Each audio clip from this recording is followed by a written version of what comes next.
Welcome, and thank you for joining us in our second video in the Hardening Microsoft Windows Environments series. This video will take you through setting up the Layer0 Top 7 security policy settings to address the low-hanging fruit in your network using Microsoft Group Policy.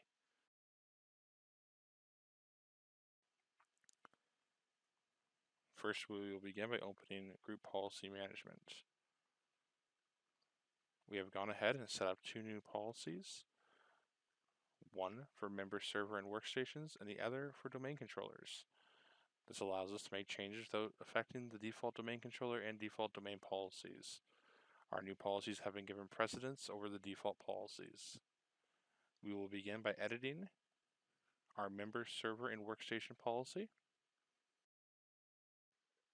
Once we have opened our member policy, we go computer configuration, policies, Windows settings, local policies, security options.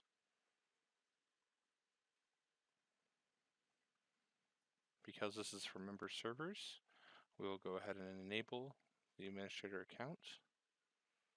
This is the default SID 500 account. We will set a unique name for the administrator account. In this case, we'll use Bob, but I encourage you to use a unique name to your organization.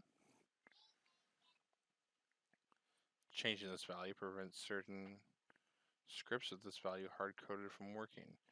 This, however, does not change the default SID 500 value. We'll go ahead and change the settings saying network access, allow anonymous SID name translation.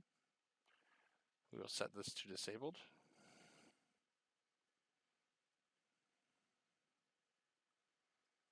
And we'll also go ahead and prevent anonymous enumeration of SAM accounts and SAM accounts and shares. Now, when we enable the setting, you will see a backwards compatibility warning. This here, for most cases, can be safely ignored, as long as your systems are reasonably newer.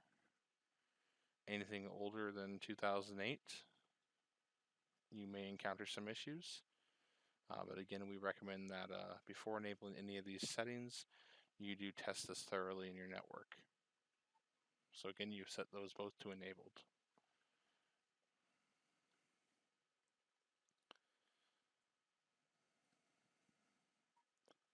We'll go ahead and now ask that on next password change that the LAN manager hash value is removed from the system.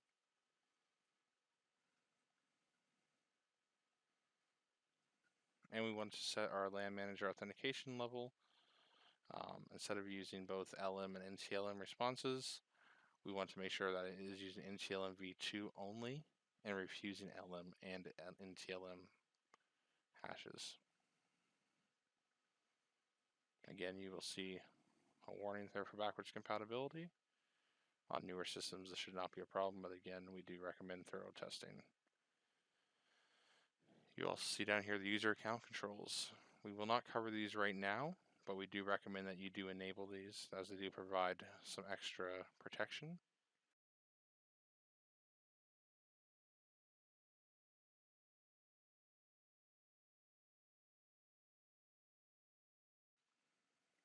Also, we recommend digitally signing all communication between your servers and clients.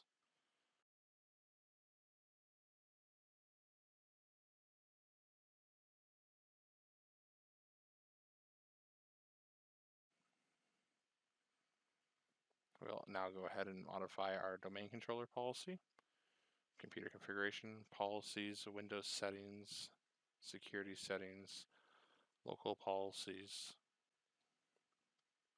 security options.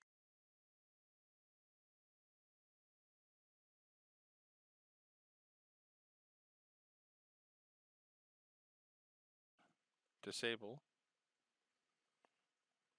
SID name translation, and prevent anonymous SAM account enumeration by enabling this setting. Again, you'll get the backwards compatibility warning. Set both these settings to enabled.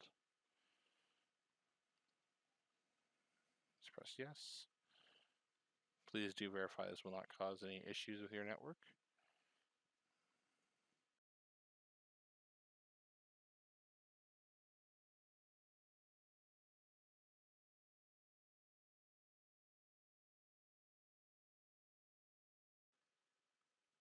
We'll go ahead and now make sure that we are removing the LAN manager hash value on next password change and enforcing NTLM v2 and refusing both LM and NTLM hashes. All right, we'll go ahead and close this policy, close group policy management, and we'll run a GP update. Thank you for watching our second video in our Hardening Microsoft Windows Environments series. Our next video will take us further into hardening our Microsoft Windows environments against common attack methods. For more information, please visit us on the web at www.layer0.ca.